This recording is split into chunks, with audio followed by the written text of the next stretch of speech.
En nombre de la Academia de Historia de Cartagena, la Universidad Tecnológica de Bolívar, el Banco de la República que hoy nos acoge en la Biblioteca Bartolomé Calvo y de la Sociedad de Mejoras Públicas, es un honor presentarles a ustedes al doctor Augusto Oyuela Caicedo, arqueólogo, y este trabajo que él hace paralelo al trabajo de San Jacinto, de la excavación en San Jacinto, y es la excavación del Rebellín de la Media Luna y del antiguo Puente Heredia.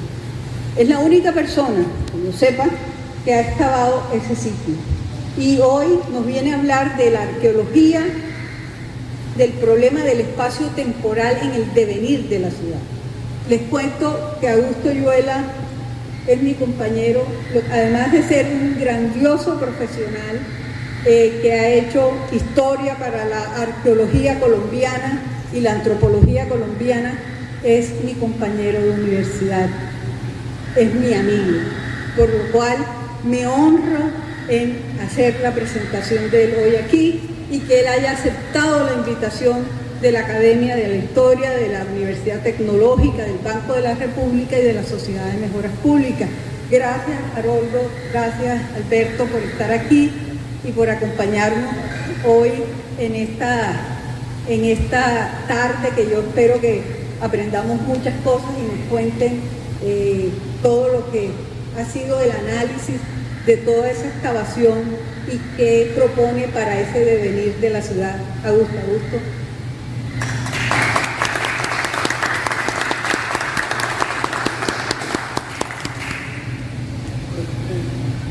Muchas gracias por esta invitación tan especial de tener la oportunidad de hablar acá. Y hacía ya varios años que no dictaba una charla acá, y hablando con el doctor Haroldo Calvo, me recordó que fue en el 2011 la última vez que di una charla, 2009 la última vez que di una charla acá, efectivamente, que fue un tiempo glorioso, y aprecio mucho poder interactuar otra vez con usted y que ha sido un personaje muy especial en el desarrollo de la historia de Cartagena. Entonces, digamos que hay una tradición histórica y de documentación, especialmente recuerdo muy bien a Moisés Alvarez, que es el apellido, creo que estaba manejando el archivo fotográfico de Cartagena, y él fue una persona súper esencial en el desarrollo de toda la recopilación de material fotográfico que estoy ilustrando acá. Entonces tuve la oportunidad de contar con mucho apoyo de la gente local en ese momento, de los historiadores de la Academia de las diferentes universidades. También está Múnera, también el profesor Múnera en esta época, que logramos charlar sobre estos temas. En fin, y especialmente, por supuesto, con mi buen amigo Adolfo Meisler, al cual siempre he sido un admirador de su trabajo y que ha hecho también muchísimo por conocer esta otra historia de la costa atlántica. Entonces, digamos, esto es más producto de toda esa relación. Como María Pía comentó, el trabajo de investigación se hizo en el año 92, cuando paralelamente estaba haciendo el trabajo arqueológico en San Jacinto, Bolívar. Y en esa época, da la casualidad que también está mi buen amigo Santiago Madriñán, con el cual compartimos haciendo él trabajando su tesis para Harvard y yo trabajando mi tesis. Al mismo tiempo logramos hacer esos ambos trabajos, logramos graduarnos, él trabajando los aguacates, las loráceas, y yo con mi historia arqueológica. En fin, son muchas las cosas que me amarran a Cartagena. Yo estudié en Cartagena, hice el cuarto de bachillerato acá en el Colegio San Carlos, de esa época que quedaba por en el campestre, ¿cierto? Entonces tengo también era internado, tengo mi proceso de tortura del internado del almirante en esa época retirado, pero bueno, que lo manejaba con cierto rigor. En fin, eso para hacer un poco de background o de historia, de no salir como del aire de quién Cincelejo. Entonces también tengo esa parte, eso le da una idea. Y efectivamente, este ha sido un tema que me ha fascinado porque tiene muchas implicaciones. Pero no solamente son las implicaciones, digamos, de la historia local, sino que también nos permite reflexionar sobre problemas que van más allá de la historia local. Y de eso voy a tratar de explicar un poco algunos partes voy a tratar de hacerlo algo lo más sencillo posible, pero no se asusten tampoco con las imágenes, y porque video con paralelismos que hay sobre la discusión sobre espacio-tiempo y lo que quiere decir los eventos, en una visión muy amplia hasta lo particular que sigue funcionando. Entonces voy a tratar de ver si alguien puede tocar el botoncito para movernos allá. Exacto, entonces digamos que estos sitios, como por ejemplo, o partes de los sitios de Cartagena, cada uno tiene su proceso propio y está conformado por diferentes eventos, y todos estos tienen características importantes. La Cartagena es digamos que es una amalgama de muchos eventos diferentes que se van dando históricamente y que corren al mismo tiempo. Muchos de ellos desaparecen como eventos y quedan escondidos dentro de las estructuras de todos los procesos que terminó ocultándolos, como el famoso canal de la Matuna, por ejemplo, que es un canal abierto y es una avenida, y todo termina bajo el cemento y aparentemente desapareciendo, pero siempre hay algo que queda ahí. Entonces, digamos un poco, esta historia del puente es lo que nos permite ver todos estos procesos que parecen ser únicos, pero realmente se dan de manera diferente. O sea, en el caso del puente es una acumulación de eventos, pero esos eventos no son lineales, porque el hecho de que se conserven ahí, que estén las ruinas ahí, implica una simultaneidad en los diferentes tiempos en que se han dado esos eventos, que quedan, digamos, prácticamente congelados, todos acumulados ahí dentro de esta estructura que vemos hoy en día, que no tiene sentido para muchos, ¿cierto? Que es una masa de tierra allí con una parte principal para los vehículos sin mayor notabilidad, o sea, si se quita o se pone nadie se daría cuenta, pero no se ve la parte que está interna y que es la evidencia de todos esos eventos ahí, y que están como cápsulas de tiempo ahí quietas, como la famosa cápsula que estaba debajo de la estatua de Simón Bolívar también, que al final ahí debe estar todavía, ¿cierto? No sé si alguna vez se sacó de la época de la Constitución, que se quedó una ahí, ¿cierto? Y esa es la época de Núñez prácticamente, porque hay otras similares en Cartagena. Entonces, digamos, hay estos espacios, que cada espacio de Cartagena hay que mirarlos con cuidado. No se puede entrar porque no se observe algo, pero ahí no puede haber algo debajo. Realmente sí va a haber. Entonces, pasemos a... Entonces, esta es una gráfica, y no se asusten, que es una gráfica clásica de la física con respecto al espacio-tiempo. Originalmente la creó Minkowski, el diagrama básico, y luego lo utilizó Albert Einstein para explicar la teoría de la relatividad, y posteriormente lo han venido usando varios autores, y tal vez el más reconocido hoy en día es Penrose, pero me voy a acercar ahí para explicar rápidamente. Es este punto. Este es el presente, este es este momento que percibimos como el presente. Y ahí nosotros podemos, cada uno de diferente escala, podemos ver el pasado o recordar el pasado de alguna manera, ¿cierto? Como recolección de imágenes, como memoria, como quiera verlo, pero está abierto el futuro. No se ha dado, no sabemos cuál va a ser, pero se da, digamos, dentro de un cono definido de un espacio. Porque aquí en lugar de la clásica tradicional del eje X, Y, donde el tiempo se pone en la parte baja de la X, Y, usualmente frecuencia, aquí el tiempo es la vertical. Entonces estamos de pasado a tiempo. Esta puede ser su línea de vida, o puede ser la línea del puente, de la media luna, puede ser cualquier cosa, puede ser este edificio, o puede ser la ciudad de Cartagena. O sea, lo puede percibir de muchas maneras diferentes en este momento. Y cada uno percibe lo que está dentro de ese cono, que puede ser la propia mentalidad tuya como individuo, o la mentalidad colectiva también. Entonces, digamos, es un poco la base, digamos. Ya es la misma idea, y Penrose, en uno de sus textos del año 55, creo que es, publicó esta otra imagen, para explicar el origen todo eso tiene que ver con el origen del universo, pero se opera en todos los niveles. Y aquí estamos en la misma situación. Para el observador, como dije otra vez, puede ser usted mismo o cualquier situación o cualquier lugar en un espacio donde hay un sentido de tiempo vertical. Pero resulta que hay singularidades, momentos, digamos que esta sea la historia del puente.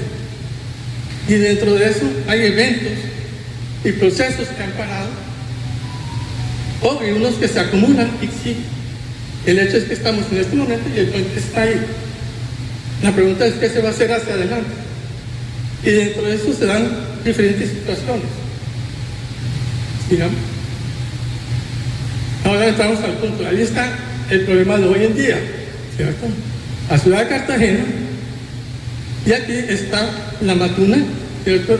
Perdón, lo que era el caño antiguo de la Matuna, y aquí está el Romance. Y aquí está el clásico puente que va a Castillo de San Felipe, que era la entrada principal de la ciudad de Semaní, de la ciudad antigua de Cartagena. Paso obligatorio. La ciudad está más aislada porque si se imagina aquí el caño abierto, el casco viejo estaba muy separado del resto de la tierra firme. ¿No? Ya un detalle más y terminamos con la construcción de la vida alterna, que también tiene su historia, porque después de que se hicieron los sondeos de esta estructura se descubrió que efectivamente no solamente está el Rebellín, que es lo que la gente piensa, sino que Cartagena ha hecho muchos puentes diferentes ahí mismo y con características físicas diferentes y están todos acumulados ahí uno encima del otro. Entonces lo que voy a mostrar es un poco esa historia de lo que vemos hoy en día, cómo se llegó a esto, y en ese momento se suspendió el plan de la destrucción de demoler la estructura, porque la Academia de Historia se oponía por el sentido de que ahí hay una historia que hay que conocerla antes de proceder a cualquier proyecto de demoler estructuras en Cartagena. Entonces, le dieron la oportunidad y le hicieron sondeos en estas partes y luego se hizo una nueva convocatoria y se hizo la estructura paralela que tan pronto se cayó. Si ustedes recuerdan, se inauguró y se cayó la laja principal, ¿cierto? Y se cerró otra vez y se volvió a usar el antiguo puente. Y luego se pasó creo que como un año y repararon el nuevo puente y siguió funcionando. Hoy en día, se sigue viendo algo torcido. Esa es la laja principal que se había caído. No entiendo por qué se sigue viendo extrañamente torcida, pero ahí hay un problema que se ve esa imagen, ¿cierto? O sea, a pesar de la reparación, algo quedó extraño ahí. Y esto es el Google. Y la estructura, pero si miran la estructura, aquí se ve algo diferente, ¿cierto? Hay un muro acá, este es un relleno nuevo para soporte de la parte principal, y aquí se ve otro borde que tiene cierta forma muy particular. Desde el mar, cuando entras, está el paso. Y esa era la razón de la preocupación de la Academia en ese momento, era que esto era evidencia de que existía el Rebellín, porque había estructuras y elementos constructivos antiguos en esta parte. Y efectivamente ahí está la base de uno de los cruces de agua, porque este puente tenía 3 cruces de agua. Tal de la derecha aquí, que da contra San Felipe en el borde, y el que todavía debe estar tapado, el del lado izquierdo, que es cerca de la entrada al Getsemaní. Y básicamente este era el paso tal cuando se hizo el puente, y esto corresponde a la estructura que queda del Rebellín. Es solamente esta partecita, el resto no existe por varias razones históricas. Por ejemplo, eventos catastróficos que hubo en Cartagena, tormentas gigantescas en el siglo XVIII que desbarataron muchas estructuras, y eso está en el récord también histórico. Paredes, muros grandes de fortaleza que se cayeron, y hubo mucho daño por efectos del mar o la entrada de las corrientes, que terminó destruyendo muchas partes del antiguo Rebellín. Entonces este es el único elemento que queda de esa área, de esa parte del puente antiguo. Una de las primeras imágenes que corresponde a 1631, digamos, es el segundo evento principal, porque antes de que se hiciera esto, hubo un caminito hecho con palos, simplemente, y esa era la entrada, un levantamiento, no había pasos de agua que construyeron los españoles tempranamente para entrar a Getsemaní, y eso de tierra apretada con algunas estacas en los bordes, y esa era la primera estructura. Ese es el primer evento, digamos, arquitectónico y que tiene también su propia historia. Este corresponde ya al segundo evento, que fue la clásica, el baluarte de la media luna, o que también la llamaban la puerta de la media luna, porque encima había una serie de baterías, ¿cierto?, de cañones protegiendo la entrada. Estaba el paso de agua de este lado, que aquí se alcanza a ilustrar, el paso de la mitad y el paso al fondo. Este paso está todavía intacto, lleno de basura y tapado un poco por sedimento, pero con cuidado, si usted pasa por ahí y se agacha, alcanza a ver la curva de los ladrillos antiguos. Ahí está el elemento todavía conservado. O sea, tal vez esa sea la parte mejor conservada. ¿Sí, no?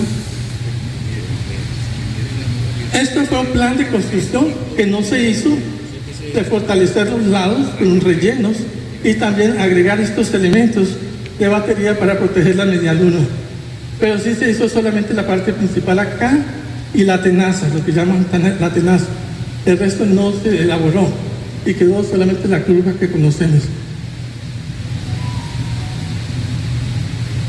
Ya un detalle más, aquí está San Felipe. Este fue el único elemento que no se hizo, pero ahí se observa perfectamente que lo que queda de la tenaza realmente corresponde más o menos a lo que detectamos. Pero ahorita voy con las fotos más adelante mostrando poco a poco cómo se dio este proceso. Ese proyecto, digamos, el de la media luna, fue muy planeado y se hicieron los planes para su construcción. En este mapa queda claramente su ubicación y eso es lo que nos permitió tener precisión para detectar a través de las excavaciones exactamente dónde era que deberíamos esperar los muros. No teníamos que excavar todo el área, sino sabíamos, calculamos más o menos a qué correspondía con respecto a las distancias que hoy teníamos del puente mismo, y simplemente ubicamos cortes para detectar este borde acá, estos bordes de acá, este borde de acá, estos puntos en el interior para confirmar que efectivamente estaba la estructura ahí.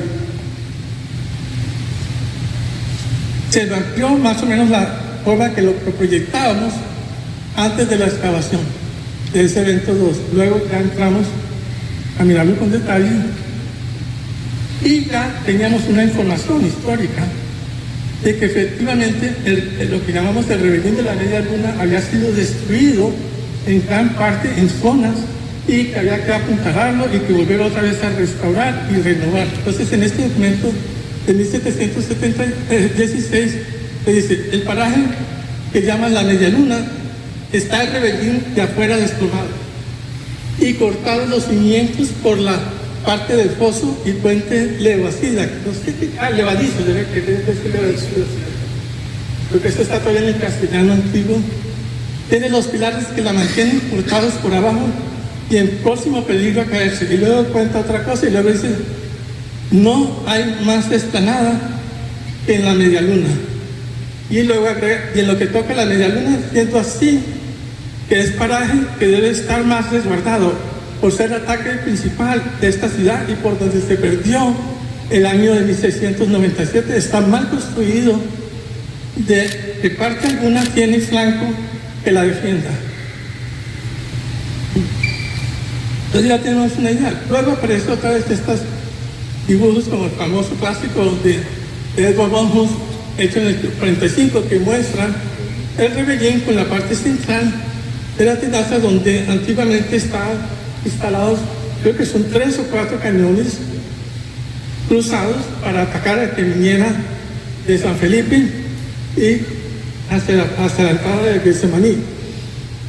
No se observa mayor destrucción, salvo pues la clásica destrucción que ocurre en estos sitios con la pérdida de la cal, los ladrillos expuestos, pero los muros están ahí. Estos muros, parte de estos muros existen del lado derecho. Todos estos muros del lado izquierdo no queda ninguno, todos fueron destruidos. por el tiempo. Y por supuesto, la estructura principal fue demolida. Y ahorita vamos a ver las fotos. Una foto temprana, que efectivamente se la encontró María Pía, que la encontró no sé dónde y me la envió. Pero efectivamente, y del archivo, y ahí está todavía la estructura claramente. Estos son muros de este tamaño, o sea, llegan a las rodillas, no son tan altos. Y estos de acá no existen. Digamos la siguiente, y del otro lado. Ya, desde San Felipe, existe esta foto donde todavía estaba la curva de la medialuna y parte de la tenaza, el cruce de agua que todavía existe y el cruce de la mitad. El otro, ya aquí hay un puente levadizo, debe estar sepultado. ¿Ya? Esta ya es 1889, ya no existe la estructura en el centro, ha sido demolida. Solamente quedan los muros, y estos son los muros que fueron más dañados durante los años, con el tiempo, igual que este muro de acá, y partes que existen, estos hay unas partes que existen, y está el paso con un puente levadizo. Esta foto es muy buena porque ya en 1893 es claro qué es lo que hay, y se ve que están todo el tiempo reparando estas partes, y están partes de este lado caídas o destruidas completamente entero. Esta parte ya está destruida, se ha hecho un relleno.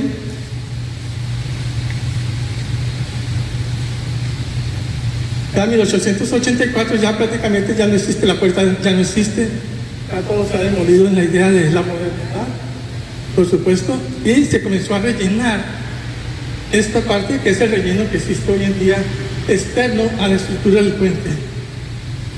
Y esto ya viene ya después del gobierno de Núñez.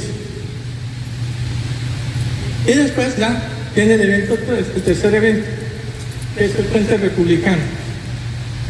O sea, todo lo que salía a flote ha quedado totalmente destruido y se ha rellenado con una calzada que no sabíamos que existía hasta cuando se hizo la excavación, que es bien interesante. Casi todas las columnas existen, están ahí pegadas en el muro. Ahorita vamos a ver. Siguiente. Luego deciden, esa calzada que era en piedra, deciden cubrirla por alguna razón y crean un relleno subiéndole el nivel, porque seguramente ya hay problemas con inundación y daños a la estructura. Entonces simplemente se crean capas de relleno, no tanto coluvial, sino puros sedimentos de ríos, de las montañas, seguramente de aquí cerca, y crean una gran planada. Y ahí viene el cuarto evento. O sea, el cuarto evento, ahí se ve claramente que ya no se ven las rocas que formaban la base de esa explanada. Hay un pequeño vehículo acá ya de vapor y un nuevo manejo de la estructura misma y manteniendo las columnas. Y esto es lo que observamos hoy en día. Todo eso está aquí debajo del lado derecho de esa calzada, que es la que más se usa y que no se puede parar el tráfico, ¿cierto? Porque sigue jugando un papel. Aquí ya se observan problemas. Esta parte ha sido sujeta a procesos de meteorización y fuerte, digamos, erosión, y esta pared está a punto de caerse. No sé si partes habrán caído, las habrán arreglado, y se le ha hecho también, donde pasaba el antiguo canal, hay otro paso de agua, tal vez para sacar las aguas del muro, de las lluvias, de la parte interior de la ciudad. Pero ahí se observa ya la inclinación de estos muros, que son los más recientes. Estos son hechos ya en la época de la dictadura, o sea, en la época de Rojas Pinilla, con la última renovación fuerte que hubo. Todo lo que queda de esas pilares están ahí. Entonces el deterioro es muy fuerte. Este es todo agregado a la estructura que existe hoy, digamos, con todos los daños clásicos, paredes de concreto hechas para evitar el colapso. Y efectivamente pues se seguía usando parte de estas fotos antes de que se hiciera el final. Esta tal vez fue la última renovación, que le arreglan un poco la calle, se ponen macetas y se tapan otras áreas del espacio ahí. Siguiente. Las columnas tempranas, republicanas, las de 1890, están incrustadas ahí en el muro, prácticamente a nivel del mar. Lo que sorprende es que incluso algunas partes ya están ahí atravesadas, entonces lo único que se hizo fue cubrirlas o en algunos casos estaba destruido y rellenar los materiales, pero todas esas columnas octogonales están presentes a ese nivel. Este es el paso antiguo de ladrillo que también fue, porque este paso era abierto, pero seguramente en el siglo XIX se cerró todos esos ladrillos son de esa época que se podía habilitar si quisiera. Uno de los grandes problemas es que yo inicialmente sospecho y sigo manteniendo la hipótesis de que el gran problema que ha tenido el puente y por la razón básica por la cual, por el factor principal por la cual ha habido necesidad de estar remodelando ese puente cada 100 años o 150 años, es precisamente el aumento de la subida del nivel del mar. Sin embargo, cuando estaba en Barranquilla hablé con algunos de los ingenieros el año pasado, pero para ellos la subida del mar no es el problema, sino que es el peso de la ciudad, lo cual me sorprendió porque yo no me lo esperaba como una hipótesis, especialmente en mi pregunta viene, pero el puente de la Media Luna no está sujeto a ninguna presión de edificios como Boca Grande ni nada de eso. ¿Cierto? No tiene eso. El puente ha estado ahí, las paredes de los muros de Serranía han estado ahí estables, ahí nada se está moviendo y no es que se esté hundiendo esa parte. Entonces creo que hay que diferenciar eventualmente estos procesos dependiendo del lugar. No es igual el proceso que se esté dando en Boca Grande o en Castillo Grande, de hundimiento por toda esa cantidad de pesos de estos edificios, que es lo que argumentan estos geólogos de la Ciudad del Norte, que es lo que se propone acá. En este momento, y recuerden los dos polos invertidos, es donde hay que tomar la decisión, porque estamos dejando esta decisión para cuándo, es la pregunta, cuando esto es inevitable. Y las proyecciones, algunos dicen, bueno, que sube el nivel del mar 40 centímetros, no es mayor cosa. 40 centímetros en Boca Grande es significativo, en Castillo Grande igual. De pronto no tanto en la ciudad antigua, en ciertas partes de la ciudad aquí del casco urbano, porque tenemos la protección de la avenida al frente con respecto al mar, pero las partes internas de las bahías o la sedimentación tampoco creo que sea un problema serio, es algo que se puede manejar, especialmente con respecto al casco antiguo. Es más problemático por fuera del casco antiguo. Y efectivamente ustedes viven acá todo el tiempo y experiencia entonces su proceso. ¿Ya?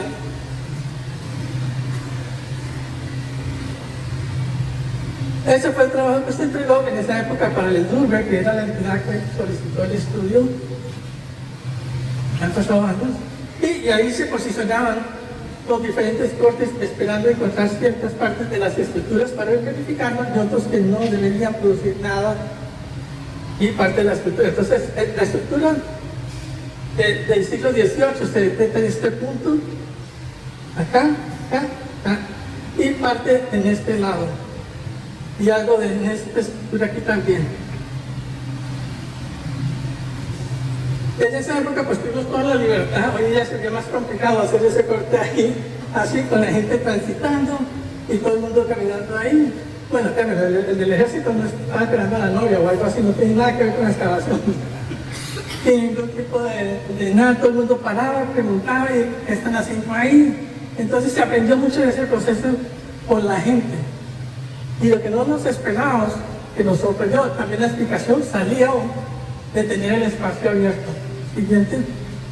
Porque ahí nos encontramos inicios de estos empedrados. Entonces ahí tenemos elementos de la época de Rojas Pinilla, que este relleno el siglo, el estrato cuarto, que corresponde al evento de la época de Núñez. Y ya el tercer evento corresponde, perdón, Este se da más tarde. Este es el de prácticamente en los últimos 50 años. Este es el de Núñez y este sí ya es el republicano. Y ahí estaban las estructuras. Y luego nos dimos cuenta que tenían decoraciones hechas, ¿cierto? Todo esto es un relleno de rocas y que realmente era sorprendente porque se veía en muy buen estado, salvo este quiebre. Y ahí era la confirmación que ese era el quiebre, se había dado por el movimiento de un lado y el otro que era la estructura, la pared y el rebellín que mantenía a flote allí. El rebellín, esa estructura se montó al nivel de la altura máxima del rebellín que quedaba. Curiosamente, cuando estábamos ahí, pasó alguien diciendo, yo sí sabía que había un empedrado ahí, pero no vas a saber, o sea, no es del siglo XIX republicano, 1890, no, pero mi abuelo, él llegó a Cartagena para trabajar en ese empedrado. Yo, pero ¿cómo así? ¿De dónde venías? Abuelo, bueno, no era de acá, no, de Jamaica. Entonces todo el diseño corresponde a un diseño que venía de Jamaica y se implementa en la construcción. Aparentemente es una estructura que es muy común en muchos de los empedrados en Jamaica y ellos fueron traídos para hacer esa labor. Entonces, digamos, tenían abierto el espacio de estudio para tener esa idea. Toca verificarlo, pero yo no dudo la palabra en el sentido de que es obvio. Ese tipo de empedrados así no se ven comúnmente. Y esa parte, luego eliminamos esa parte y ahí salió la parte de lo que es el muro del rebellín. Y que lo más sorprendente era la cal en la pared. Este corresponde a parte de la tenaza. Y se observa la preservación de algunas partes de las paredes, o la parte de arriba del muro. Se veía como si lo hubieran abandonado ayer. La acumulación de la cal, prácticamente se sentían prácticamente las huellas de la gente que había estado en algún momento arreglando esa parte. Al siguiente, pero ahí ya observan el problema del agua, esto solamente por filtración. Luego encontramos otra parte que corresponde a lo que se esperaba del otro muro, y esos fueron los que nos fueron llevando a cada uno de ellos. Siguiente. Del otro lado, ahí debería haber un muro y debería estar el empadrado y nunca apareció, o sea, no existe, fue destruido. Y si se mira el relleno, es un relleno súper fuerte, de un solo momento, ¿cierto? Aquí la discusión fue tal que no hay una estratigrafía, se tiene la acumulación de los años 50 y ese que se dio antes, que fue tal vez antes de... se rellenó probablemente por ahí entre 1890 o 95 hasta ese momento y no quedó nada del récord anterior. Hay que decir, en todos los casos se encontraron objetos arqueológicos también, como pedazos de ollas de los diferentes momentos, incluso se decía que había una escultura. Bien temprano alguien me dice, ahí va a encontrar la escultura que se robó el alcalde, no sé cuánto, porque la reemplazó con una de cemento, porque era hecha en Italia, que era de mármol, y ahí simplemente va a encontrar la que después que tumbaron que era de cemento, porque las cambió.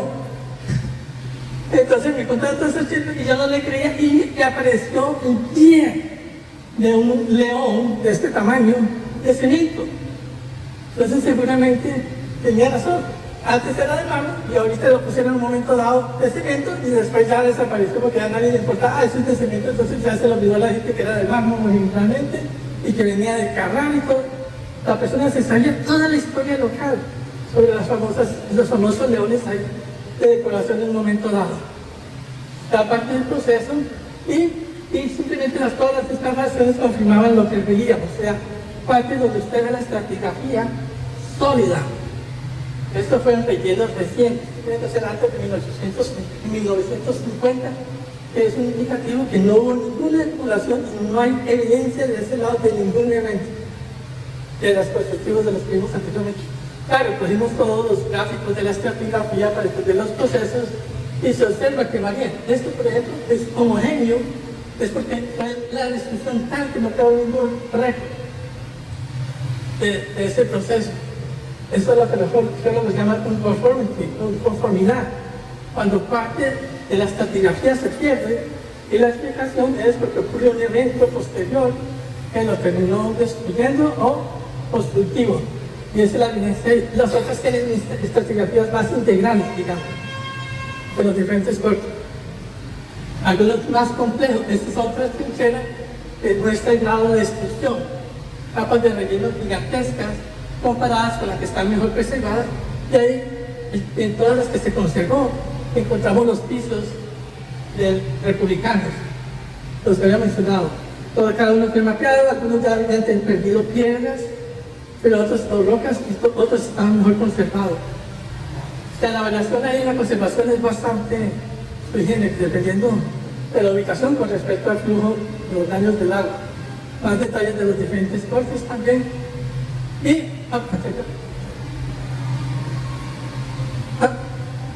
posterior.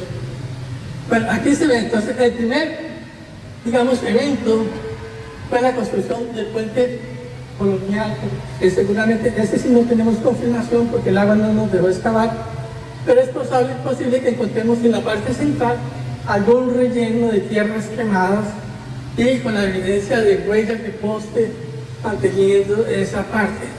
Eso sí es muy probable que se conserve y debería estar en el interior del puente, en una parte media más o menos, debe existir.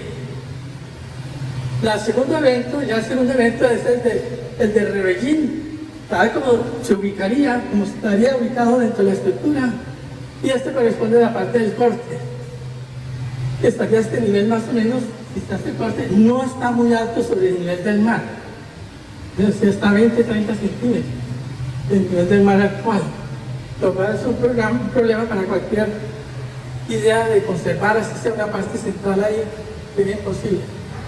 Ya el cuarto, que es de 1894 al 96, perdón, el tercero, y corresponde ya desde Núñez, y donde el corte va aquí, con el paso de agua de este lado, está cancelado el paso de agua del otro lado, y corresponde a esta parte de este muro acá, en este punto de acá. Estos muros están enterrados, y hoy en día son estos, para ubicarse. Y ya en la última movimiento que se hizo fue el de 1906 al 19, que es cuando se hacen todos estos rellenos. Se ve que hay en esta imagen una gran destrucción basada en los datos que tenemos de este corte y que corresponde al cuarto evento, y el quinto es el presente, que es lo que tenemos hoy en día.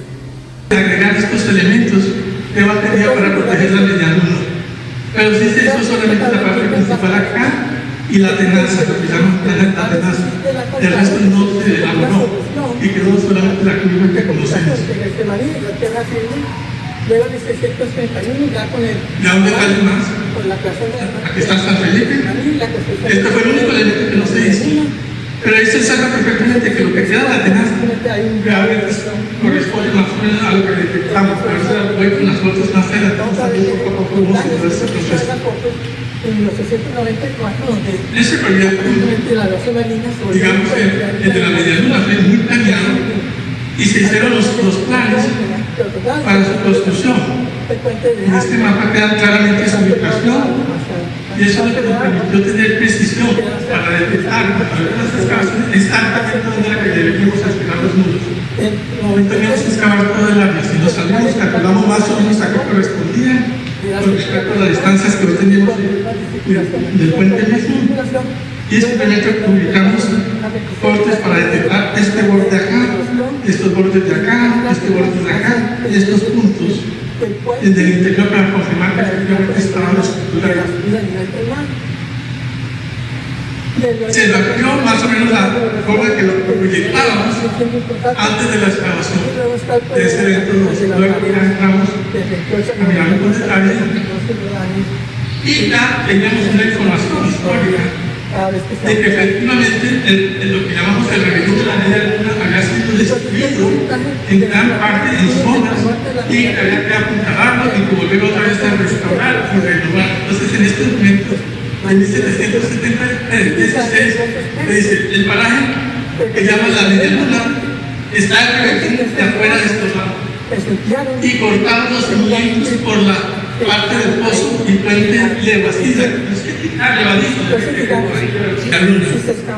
Y luego y en lo que toca la medialuna, siendo así, que es paraje que debe estar más resguardado por ser el ataque principal de esta ciudad y por donde se perdió en el año de 1697. Está mal construido, de igual que algunas tiene Islanco que la defiende.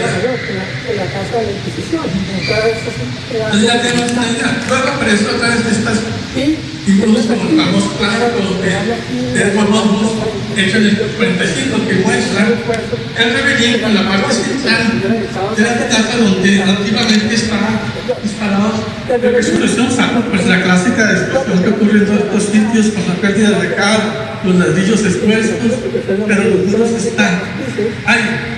Estos muros, parte de estos muros existen del lado derecho.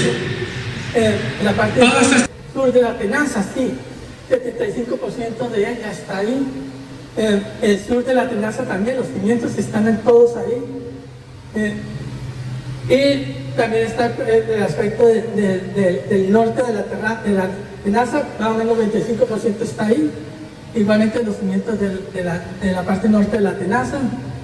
Las paredes del foso al este también están conservadas. Y el punto de estado de conservación es esta columna, en que está más o menos un 4, pero claro, no hay nada perfecto. Un poco más la idea con el puente republicano, que tal vez sea la parte mejor conservada. No es el Rebellín, sino son estas en el futuro. Se quiere recuperar el puente republicano con toda la evidencia de esos bellos pisos hechos con estas rocas de los jamaiquinos, digamos. Ahí sí está prácticamente todo el piso del lado oeste está conservado. Las pilastras que están ahí, 75 de ellas, que son las columnas esas que vimos en el borde incrustadas en la pared, están ahí, pues requerían conservación y todo lo que implica. Pero las del norte, que eran ortogonales, no quedan ninguna. Los arcos del puente de la mitad tampoco están. El piso de la rampa también, se conserva bastante, y el arco del puente del este también. Uno es el mejor estado, pero mejor es el piso del lado oeste de la rampa. De aquí llegó hasta el piso. Volviendo otra vez a la curva, volvemos al punto.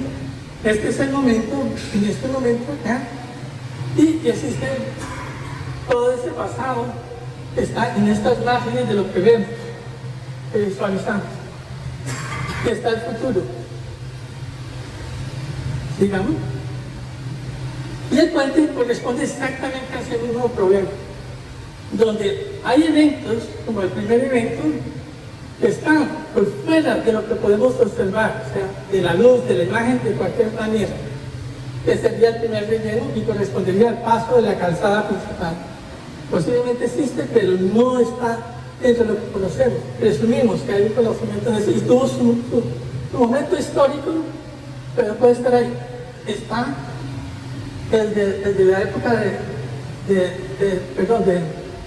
este es en este momento, estarían los otros entre el tercero, que sería el republicano, y el segundo, el Rebellín, que está a medio dentro del cono, porque todavía hay una porción que no conocemos bien en detalle, pero presumimos que está prácticamente destruido en todo sentido, tal vez hasta un 40%, 50%, 70% está destruido. ¿Bien? Entonces, un poco esta gráfica es para pensar todo esto se basa en la memoria que nosotros tenemos, en el conocimiento, y más que todo con la conciencia que cada ciudadano de Cartagena tiene. La conciencia la tienen clara los historiadores sobre el proceso histórico ahí, pero digamos no es algo que es de sentido común de la ciudad de Cartagena. Para muchos, el sentido común de la ciudad de Cartagena, nadie entiende qué es esa estructura y no le importa.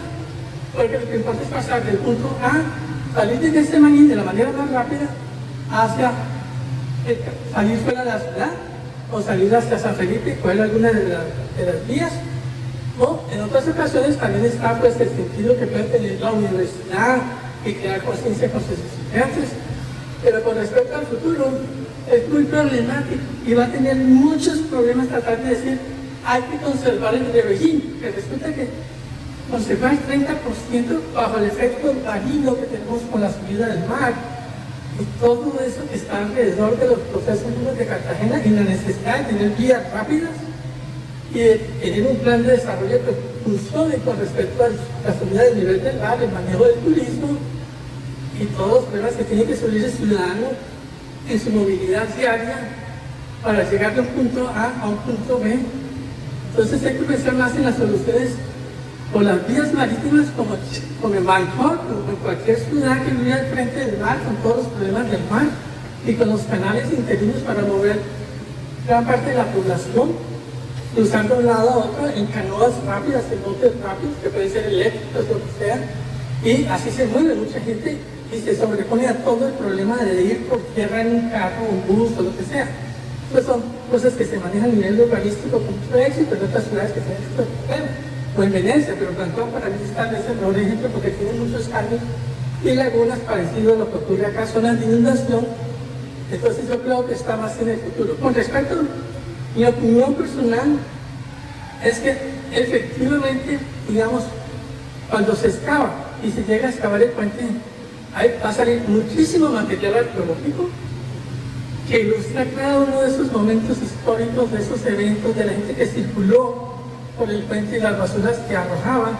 Saldrán otra vez parte del león de cemento, del que se robó las de mármol, saldrán no se sabe qué más, ¿cierto? Y muchos objetos interesantes que ilustran la vida cotidiana del cartagenero pasando por ese punto, y tal vez la mejor opción es tener un programa de recuperar todos esos objetos arqueológicos, pero creo que lo más importante es que se han dado estos problemas donde toca tomar una decisión de demoler o destruir una parte de la estructura, es recoger las mejores partes de la estructura, sacarlas y ponerlas en exhibición dentro de un museo grande que contempla toda la historia de ese punto de cruce y donde incluso la gente va a poder observar muros del puente del Rebellín, las partes mejor conservadas, y lo va a poder disfrutar, que se puede hacer en algún edificio nuevo o dentro del castillo. Siempre hay soluciones. Y los sujetos arqueológicos que salen de esa historia acumulativa de proceso, del día a día del ciudadano cartagenero que botaba ahí la Coca-Cola, que botaba la cola román, que botaba, todo está ahí acumulado y que ilustra las botellas de las farmacéuticas, toda la historia acumulativa de esta bella ciudad. Muchas gracias. Preguntas.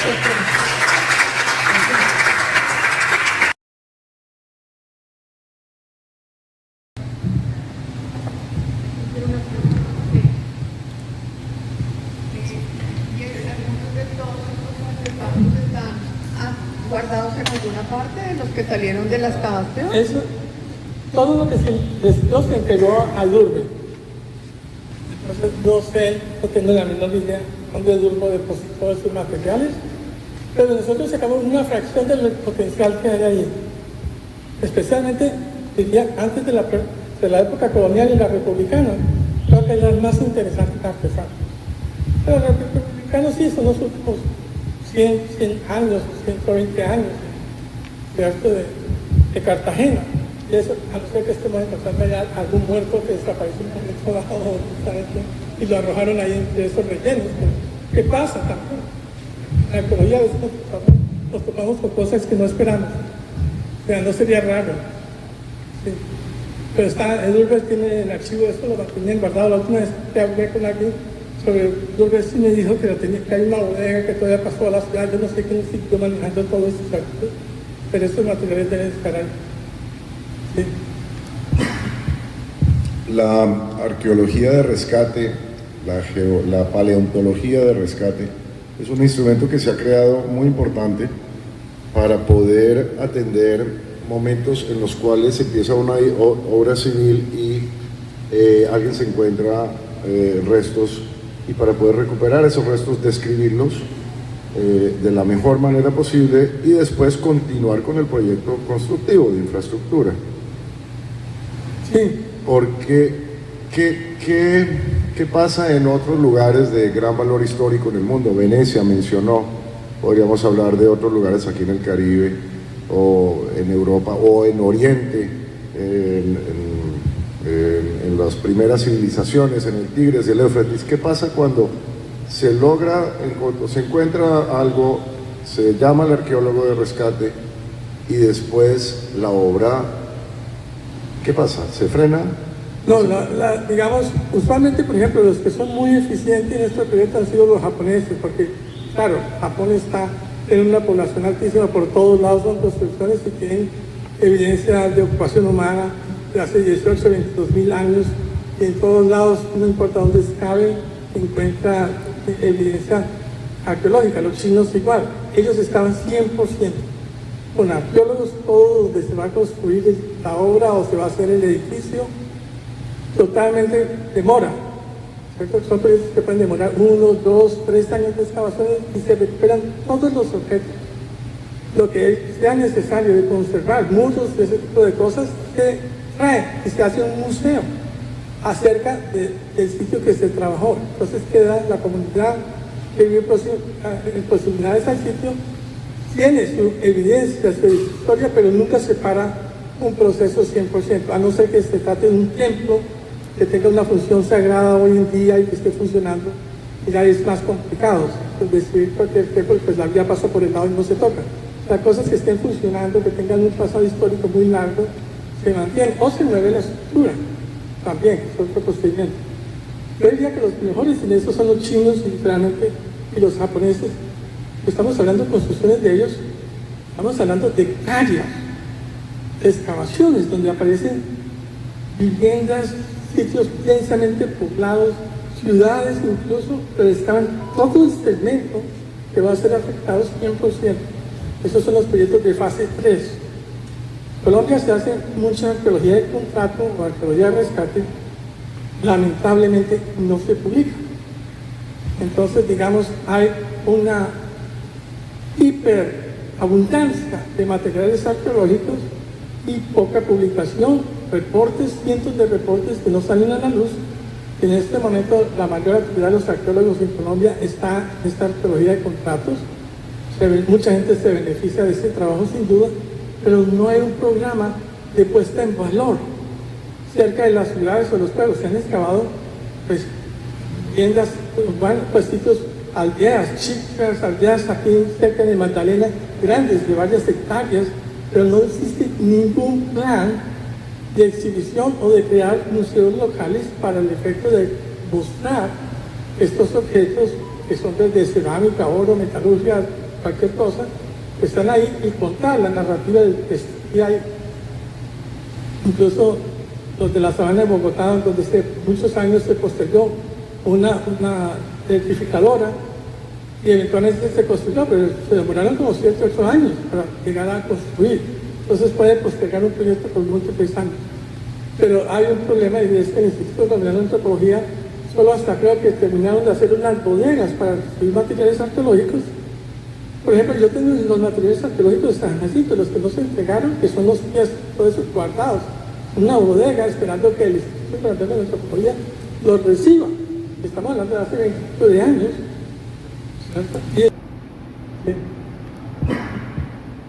La arqueología de rescate, la paleontología de rescate, es un instrumento que se ha creado muy importante para poder atender momentos en los cuales empieza una obra civil y alguien se encuentra restos, y para poder recuperar esos restos, describirlos de la mejor manera posible y después continuar con el proyecto constructivo de infraestructura.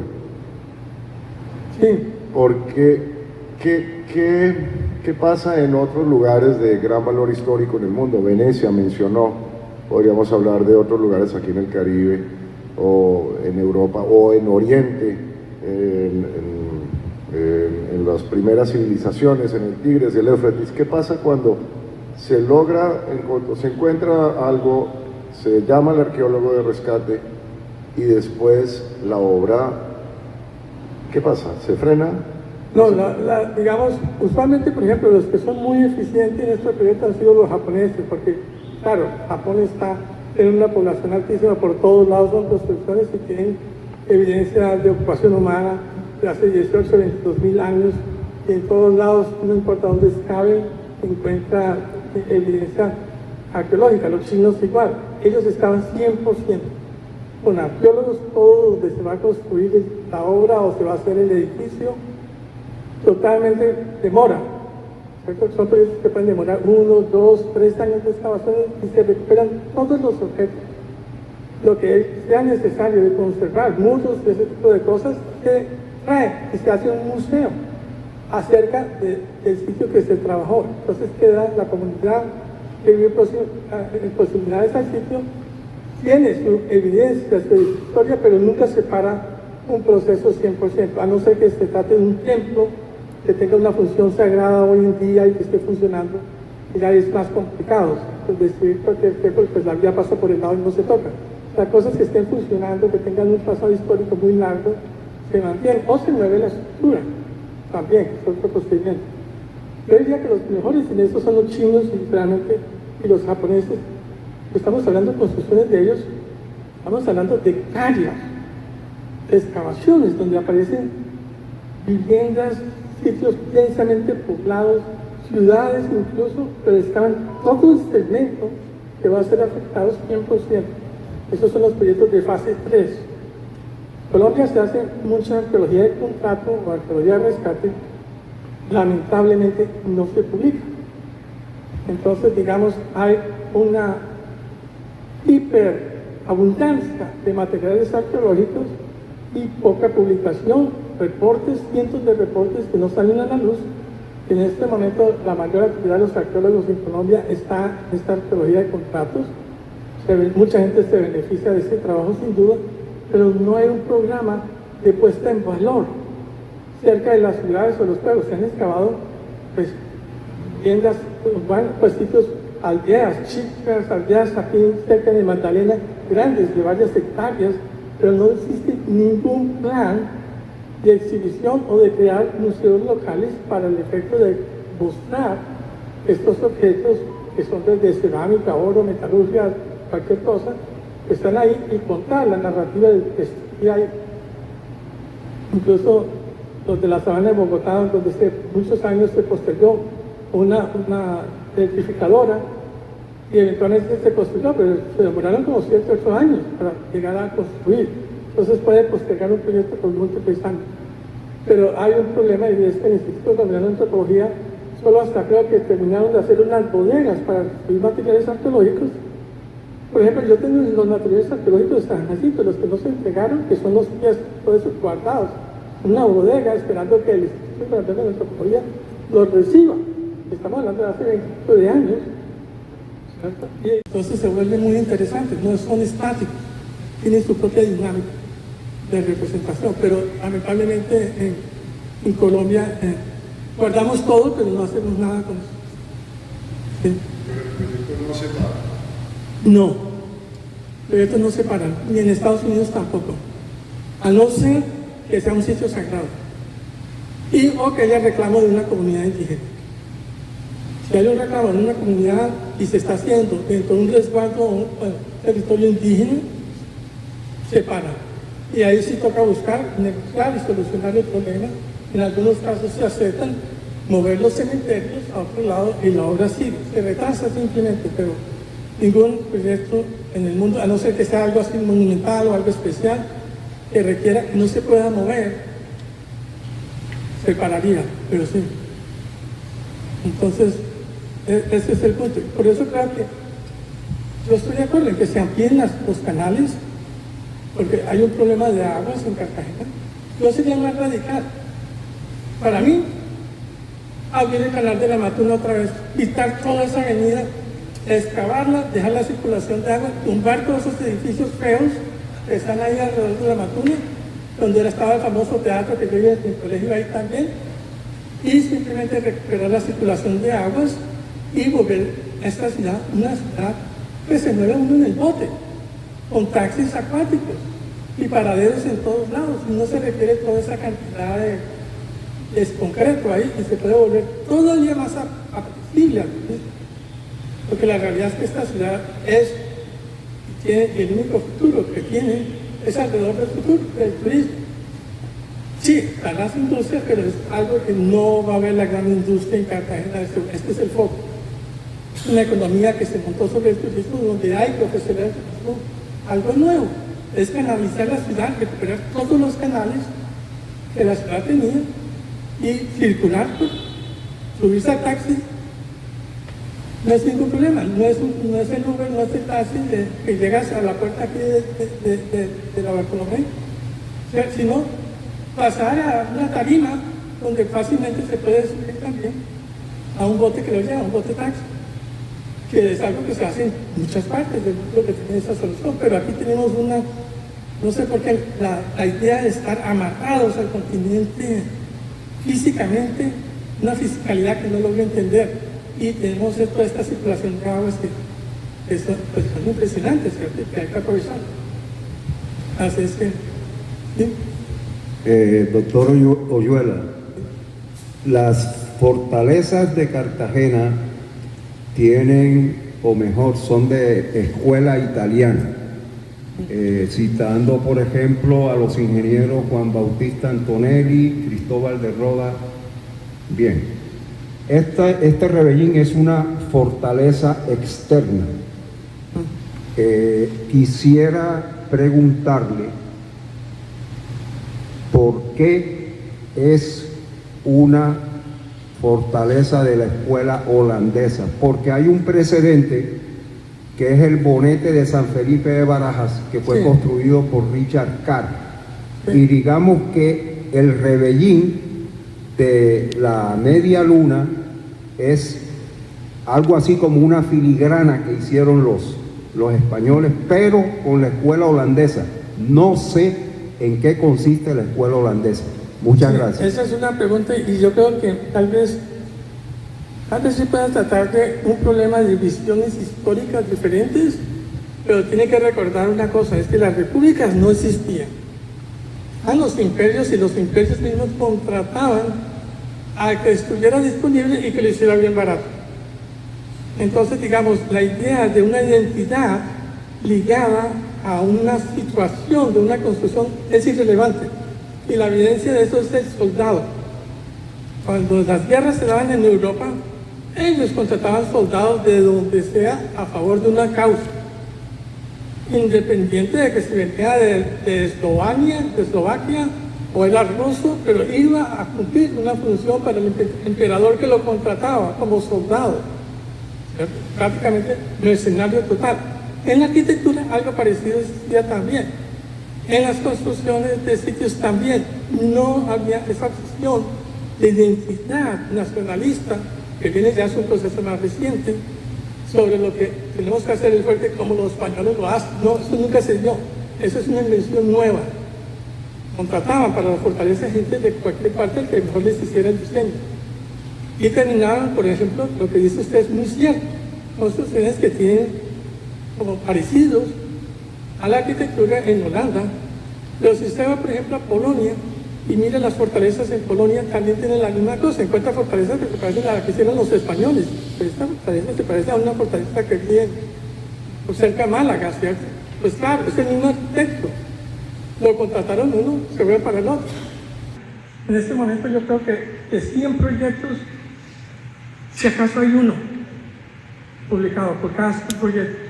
Y estamos hablando de proyectos que movieron millones y millones de pesos, gigantescos, y que todos esos materiales están guardados, y con investigadores y fechas de radiocarbón y todos los análisis que quieren, están sin publicar, recortes, porque no hay nadie que tome la decisión regional de las ciudades, y se deja siempre al gobierno central, al Instituto Colombiano de Antropología, que almacene, pero sin ningún plan de futuro.